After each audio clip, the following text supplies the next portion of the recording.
ভাই আপাতত এই টাকাটা রাখেন, বাকিটা আমি সন্ধ্যাবেলা এসে পোলাপান থেকে তুলে আপনারা দিব। এই দাদা, জি ভাই। আমার সাউন্ড বক্স নিয়ে যাচ্ছি, যদি আমার সাউন্ড বক্সের কোনো ক্ষতি হয় 2 লক্ষ টাকা জরিমানা করব। আচ্ছা ঠিক আছে ভাই। আচ্ছা ঠিক আছে, যা। এই রেডি তো সবকিছু? আরে ভাই, আজকে ঈদের দিন সব বলতেছেন ভাই নাচানাচি করবেন না, এটা কেমন কথা ভাই?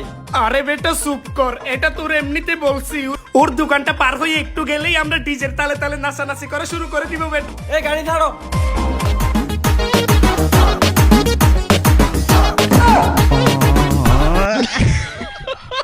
দাদা দাদা বন্ধু, আরে বন্ধু কিছু বলবি?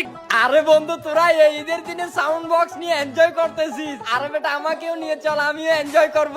কি তুই যাবি? বন্ধু আমাদের সবার 580 টাকা করে দিতে হয়েছে এই সাউন্ড বক্সের গাড়ি ভাড়া করতে। তুই 580 টাকা দে, তাহলেই যেতে পারবি। আমার কাছে একটা টাকাও নাই। এই গাড়ি স্যার।